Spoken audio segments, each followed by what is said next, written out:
Police ಕಚೇರಿಯಲ್ಲೇ ಈ ರೀತಿಯಾಗಿ ರಾಸಲೀಲೆ ನಡೆದಂಥ ಪ್ರಕರಣದ ಬಗ್ಗೆ ರಾಜ್ಯಾದ್ಯಂತ ಈಗ ಚರ್ಚೆ, ಅದರಲ್ಲೂ ಕೂಡ ಸಂಚಲನ ಸೃಷ್ಟಿಯಾಗ್ತಾ ಇದೆ. ಸ್ನೇಹಮಯಿ ಕೃಷ್ಣ ಹೇಳ್ತಾ ಇದ್ದಾರೆ, ಎಲ್ಲ ಕಚೇರಿಗಳಲ್ಲೂ ಕೂಡ ಇರುವ CCTV ಕ್ಯಾಮ್ರಾಗಳನ್ನು ಅಳವಡಿಸಿ ಜೊತೆಗೆ ಅದನ್ನು ಪರಿಶೀಲಿಸಿ ಈ ರೀತಿಯ ಚಟುವಟಿಕೆಗಳು ಅಥವಾ ಈ ರೀತಿಯ ಕರ್ಮಕಾಂಡಗಳು ನಡೆದಿದೆ ಆದರೆ ಅವರಿಗೆ ಸರಿಯಾದಂತಹ ಶಿಸ್ತು ಕ್ರಮವನ್ನು ತೆಗೆದುಕೊಳ್ಳಿ ಅಂಥೇಳಿ ಸ್ನೇಹಮಯಿ ಕೃಷ್ಣ ಈಗ ಪ್ರತಿಕ್ರಿಯೆಯನ್ನು ನೀಡಿದ್ದಾರೆ. ಅವ್ರು ಹೇಳಿರುವಂಥ ಮಾತಿದು ಭಾಳ ಕ್ಲಿಯರ್ ಆಗಿ ಹೇಳಿದ್ದಾರೆ ನೋಡಿ. ಪೊಲೀಸ್ ಇಲಾಖೆಯಲ್ಲಿ ಇಂಥದ್ದೊಂದು ಘಟನೆ ನಡೆದು ಬಹಳ ತಲೆ ತಗ್ಗಿಸುವಂಥ ವಿಚಾರ ಇದು. DGP ಮುತ್ತು ಕೊಟ್ಟಿದ್ದರು ಹಿರಿಯ ಪೊಲೀಸ್ ಅಧಿಕಾರಿ ತಮ್ಮ ಆಫೀಸ್ನಲ್ಲೇ ರಾಮಚಂದ್ರ ರಾವ್. ರಾಸಲೀಲೆಯ ಇದೊಂದು ವಿಡಿಯೋ ಎಲ್ಲ ಕಡೆಗಳಲ್ಲೂ ಕೂಡ ಸಂಚಲನ ಸೃಷ್ಟಿಯಾಗಿತ್ತು. ಎಲ್ಲ ಸರ್ಕಾರಿ ಕಚೇರಿಗಳಿಗೆ CCTV ಕ್ಯಾಮ್ರಾ ಬರುತ್ತಾ? ಕಚೇರಿಗಳಲ್ಲಿ ಕಡ್ಡಾಯವಾಗಿ CC ಕ್ಯಾಮ್ರಾಗಳನ್ನು ಅಳವಡಿಸಬೇಕು. ಮಹಿಳಾ ಆಯೋಗಕ್ಕೆ ಸ್ನೇಹಮಯಿ ಕೃಷ್ಣ ಮನವಿ ಮಾಡಿದ್ದಾರೆ. ಹಿರಿಯ ಅಧಿಕಾರಿಗಳ ಕಚೇರಿಗೆ CC ಕ್ಯಾಮ್ರಾಕ್ಕೆ ಮನವಿ ಮಾಡಿದ್ದಾರೆ. ಯಾವುದೇ ಅಲ್ಲಿ ಕರಪ್ಷನ್ ಆದರೂ ಕೂಡ, ಯಾವುದೇ ದಂಧೆ ಆದರೂ ಕೂಡ, ಯಾವುದೇ ರಾಸಲೀಲೆ ಆದರೂ ಕೂಡ ಹಿರಿಯ ಪೊಲೀಸರು ಆಗಿರ್ಬೋದು ಅಥವಾ ಯಾರೇ ಆಗಿರ್ಬೋದು ಸರ್ಕಾರಿ ಅಧಿಕಾರಿಗಳ ಕಚೇರಿಗೆ CC ಕ್ಯಾಮ್ರಾವನ್ನು ಅಳವಡಿಸಿ ಅಂಥೇಳಿ ಮನವಿಯನ್ನು ಮಾಡಿದ್ದಾರೆ.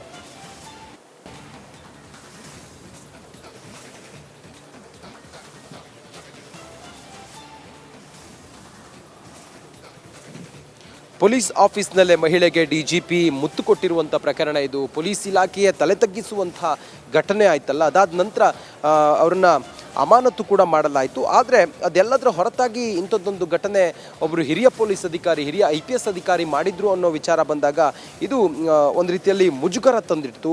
ಈ ಪ್ರಕರಣ ಆದ ನಂತರ ಈಗ ಎಲ್ಲ ಸರ್ಕಾರಿ ಕಚೇರಿಗಳಿಗೂ ಕೂಡ CCTV ಕ್ಯಾಮ್ರಾಗಳು ಬರುತ್ತಾ ಅನ್ನುವಂಥ ಪ್ರಶ್ನೆ. ಯಾಕಂತ ಹೇಳಿದರೆ ಎಲ್ಲ ಕಚೇರಿಗಳಲ್ಲಿ ಕಡ್ಡಾಯವಾಗಿ CCTV ಕ್ಯಾಮ್ರಾಗಳನ್ನು ಅಳವಡಿಸಿ ಅಂತ ಹೇಳಿ ಮಹಿಳಾ ಆಯೋಗಕ್ಕೆ ಸ್ನೇಹಮಯಿ ಕೃಷ್ಣ ಮನವಿ ಮಾಡಿದ್ದಾರೆ.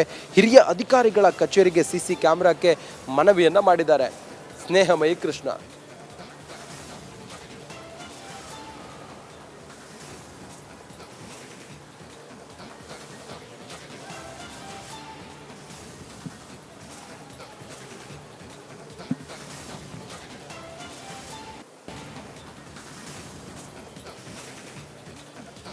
ಇನ್ನು ಈ ಕುರಿತಾಗಿ ಸಾಮಾಜಿಕ ಹೋರಾಟಗಾರ ಸ್ನೇಹಮಯಿ ಕೃಷ್ಣ ಅವರೇ ನಮ್ಮ ಜೊತೆಲಿ ಈಗ ಸಂಪರ್ಕದಲ್ಲಿದ್ದಾರೆ. ಸರ್ ನಮಸ್ಕಾರ.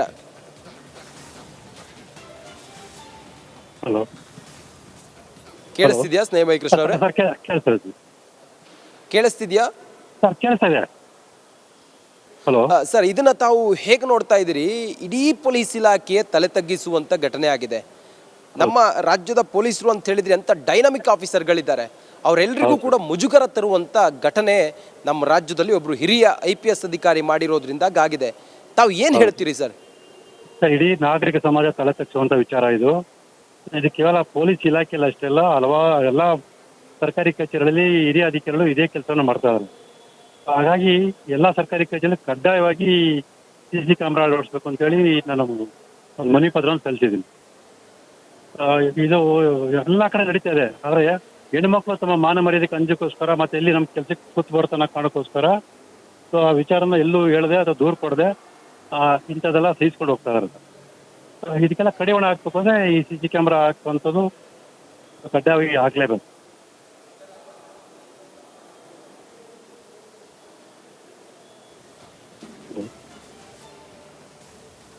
ಓಕೆ, ಸ್ನೇಹಮಯಿ ಕೃಷ್ಣ ಅವರೇ, ಇನ್ನೊಂದು ವಿಚಾರ. ಈಗ ತಾವು ಮನವಿ ಮಾಡಿದ್ದೀರಿ ಎಲ್ಲ ಸರ್ಕಾರಿ ಕಚೇರಿಗೂ ಕೂಡ CCTV ಕ್ಯಾಮ್ರಾ ಅಳವಡಿಸಿ ಅಂತೇಳಿ.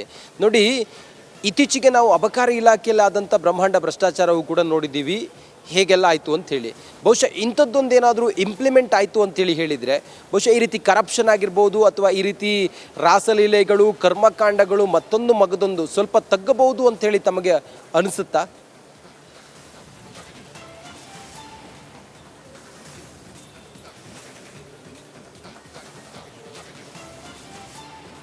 ಬಹುಶಃ ಕಾಲ್ ಕಟ್ಟಾಯಿತು ಅಂತ ಅನ್ಸುತ್ತೆ. ಮತ್ತೆ ನಾವು ಅವ್ರ ಜೊತೆಲಿ ಮಾತಾಡೋಣ. ಥ್ಯಾಂಕ್ ಯು ಸೋ ಮಚ್ ಸ್ನೇಹಮಯಿ ಕೃಷ್ಣ ಅವರೇ, ರಿಪಬ್ಲಿಕ್ ಕನ್ನಡದ ಜೊತೆಗೆ ತಾವು ಮಾತಾಡಿದ್ದಕ್ಕೆ.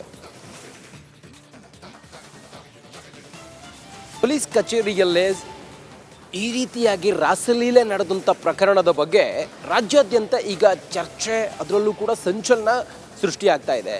ಸ್ನೇಹಮಯಿ ಕೃಷ್ಣ ಹೇಳ್ತಾ ಇದ್ದಾರೆ, ಎಲ್ಲ ಕಚೇರಿಗಳಲ್ಲೂ ಕೂಡ ಇರುವ CCTV ಕ್ಯಾಮ್ರಾಗಳನ್ನು ಅಳವಡಿಸಿ ಜೊತೆಗೆ ಅದನ್ನು ಪರಿಶೀಲಿಸಿ ಈ ರೀತಿಯ ಚಟುವಟಿಕೆಗಳು ಅಥವಾ ಈ ರೀತಿಯ ಕರ್ಮಕಾಂಡಗಳು ನಡೆದಿದೆ ಆದರೆ ಅವರಿಗೆ ಸರಿಯಾದಂತಹ ಶಿಸ್ತು ಕ್ರಮವನ್ನು ತೆಗೆದುಕೊಳ್ಳಿ ಅಂಥೇಳಿ ಸ್ನೇಹಮಯಿ ಕೃಷ್ಣ ಈಗ ಪ್ರತಿಕ್ರಿಯೆಯನ್ನು ನೀಡಿದ್ದಾರೆ. ಅವರು ಹೇಳಿರುವಂಥ ಮಾತಿದು ಭಾಳ ಕ್ಲಿಯರ್ ಆಗಿ ಹೇಳಿದ್ದಾರೆ ನೋಡಿ.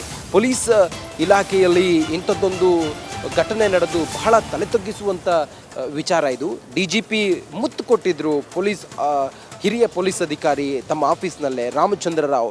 ರಾಸಲೀಲೆಯ ಇದೊಂದು ವಿಡಿಯೋ ಎಲ್ಲ ಕಡೆಗಳಲ್ಲೂ ಕೂಡ ಸಂಚಲನ ಸೃಷ್ಟಿಯಾಗಿತ್ತು. ಎಲ್ಲ ಸರ್ಕಾರಿ ಕಚೇರಿಗಳಿಗೆ CCTV ಕ್ಯಾಮ್ರಾ ಬರುತ್ತಾ? ಕಚೇರಿಗಳಲ್ಲಿ ಕಡ್ಡಾಯವಾಗಿ CC ಕ್ಯಾಮ್ರಾಗಳನ್ನು ಅಳವಡಿಸಬೇಕು.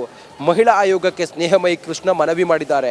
ಹಿರಿಯ ಅಧಿಕಾರಿಗಳ ಕಚೇರಿಗೆ CC ಕ್ಯಾಮ್ರಾಕ್ಕೆ ಮನವಿ ಮಾಡಿದ್ದಾರೆ. ಯಾವುದೇ ಅಲ್ಲಿ ಕರಪ್ಷನ್ ಆದರೂ ಕೂಡ, ಯಾವುದೇ ದಂಧೆ ಆದರೂ ಕೂಡ, ಯಾವುದೇ ರಾಸಲೀಲೆ ಆದರೂ ಕೂಡ ಹಿರಿಯ ಪೊಲೀಸರು ಆಗಿರ್ಬೋದು ಅಥವಾ ಯಾರೇ ಆಗಿರ್ಬೋದು ಸರ್ಕಾರಿ ಅಧಿಕಾರಿಗಳ ಕಚೇರಿಗೆ CC ಕ್ಯಾಮ್ರಾವನ್ನು ಅಳವಡಿಸಿ ಅಂಥೇಳಿ ಮನವಿಯನ್ನು ಮಾಡಿದ್ದಾರೆ.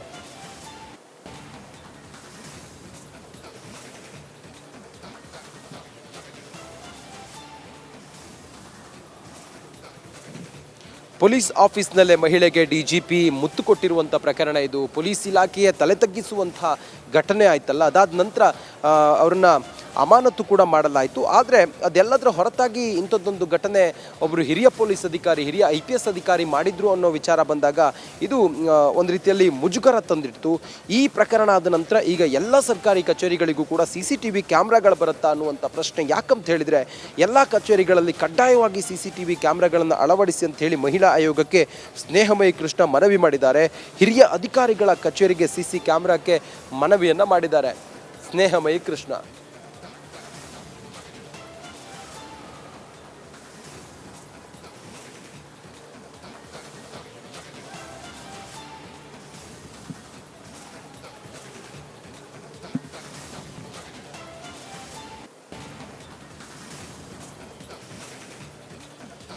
ಇನ್ನು ಈ ಕುರಿತಾಗಿ ಸಾಮಾಜಿಕ ಹೋರಾಟಗಾರ ಸ್ನೇಹಮಯಿ ಕೃಷ್ಣ ಅವರೇ ನಮ್ಮ ಜೊತೆಲಿ ಈಗ ಸಂಪರ್ಕದಲ್ಲಿದ್ದಾರೆ. ಸರ್ ನಮಸ್ಕಾರ.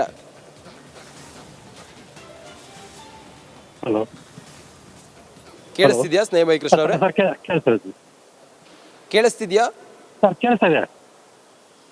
ಹಲೋ ಸರ್, ಇದನ್ನ ತಾವು ಹೇಗೆ ನೋಡ್ತಾ ಇದ್ದೀರಿ? ಇಡೀ ಪೊಲೀಸ್ ಇಲಾಖೆಯ ತಲೆ ತಗ್ಗಿಸುವಂತ ಘಟನೆ ಆಗಿದೆ.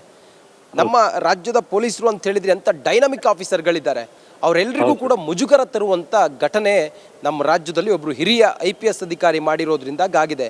ತಾವು ಏನ್ ಹೇಳ್ತೀರಿ ಸರ್? ಇಡೀ ನಾಗರಿಕ ಸಮಾಜ ತಲೆ ತಗ್ಗಿಸುವಂತ ವಿಚಾರ ಇದು. ಇದು ಕೇವಲ ಪೊಲೀಸ್ ಇಲಾಖೆಯಲ್ಲಿ ಅಷ್ಟೇ ಅಲ್ಲ, ಎಲ್ಲ ಸರ್ಕಾರಿ ಕಚೇರಿಗಳಲ್ಲಿ ಹಿರಿಯ ಅಧಿಕಾರಿಗಳು ಇದೇ ಕೆಲಸವನ್ನು ಮಾಡ್ತಾ ಇದ್ದಾರೆ. ಹಾಗಾಗಿ ಎಲ್ಲ ಸರ್ಕಾರಿ ಕಚೇರಿಯಲ್ಲಿ ಕಡ್ಡಾಯವಾಗಿ CC ಕ್ಯಾಮ್ರಾ ಅಳವಡಿಸ್ಬೇಕು ಅಂತೇಳಿ ನಾನು ಒಂದು ಮನವಿ ಪತ್ರವನ್ನು ಸಲ್ಲಿಸಿದ್ದೀನಿ. ಇದು ಎಲ್ಲ ಕಡೆ ನಡೀತಾ ಇದೆ. ಆದ್ರೆ ಹೆಣ್ಮಕ್ಳು ತಮ್ಮ ಮಾನ ಮರ್ಯಾದಕ್ಕೆ ಅಂಜಕ್ಕೋಸ್ಕರ ಮತ್ತೆ ಎಲ್ಲಿ ನಮ್ಮ ಕೆಲಸಕ್ಕೆ ಕೂತ್ ಬರ್ತಾನ ಕಾಣಕ್ಕೋಸ್ಕರ ಸೊ ಆ ವಿಚಾರನ ಎಲ್ಲೂ ಹೇಳದೆ ಅಥವಾ ದೂರ ಕೊಡದೆ ಇಂಥದ್ದೆಲ್ಲ ಸಹಿಸ್ಕೊಂಡು ಹೋಗ್ತಾ ಇದ್ದಾರೆ. ಇದಕ್ಕೆಲ್ಲ ಕಡಿವಾಣ ಹಾಕ್ಬೇಕು ಅಂದ್ರೆ ಈ CC ಕ್ಯಾಮ್ರಾ ಹಾಕುವಂಥದ್ದು ಕಡ್ಡಾಯವಾಗಿ ಹಾಕ್ಲೇಬೇಕು.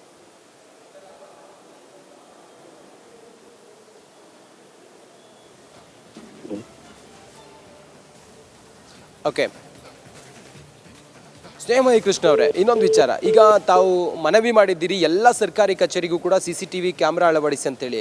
ನೋಡಿ, ಇತ್ತೀಚೆಗೆ ನಾವು ಅಬಕಾರಿ ಇಲಾಖೆಯಲ್ಲಿ ಆದಂಥ ಬ್ರಹ್ಮಾಂಡ ಭ್ರಷ್ಟಾಚಾರವೂ ಕೂಡ ನೋಡಿದ್ದೀವಿ, ಹೇಗೆಲ್ಲ ಆಯಿತು ಅಂಥೇಳಿ.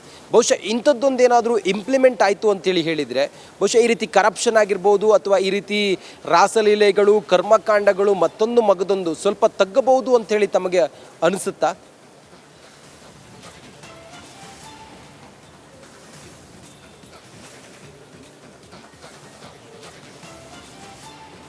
ಬಹುಶಃ ಕಾಲ್ ಕಟ್ಟಾಯಿತು ಅಂತ ಅನ್ಸುತ್ತೆ. ಮತ್ತೆ ನಾವು ಅವ್ರ ಜೊತೆಲಿ ಮಾತಾಡೋಣ. ಥ್ಯಾಂಕ್ ಯು ಸೋ ಮಚ್ ಸ್ನೇಹಮಯಿ ಕೃಷ್ಣ ಅವರೇ, ರಿಪಬ್ಲಿಕ್ ಕನ್ನಡದ ಜೊತೆಗೆ ತಾವು ಮಾತಾಡಿದ್ದಕ್ಕೆ.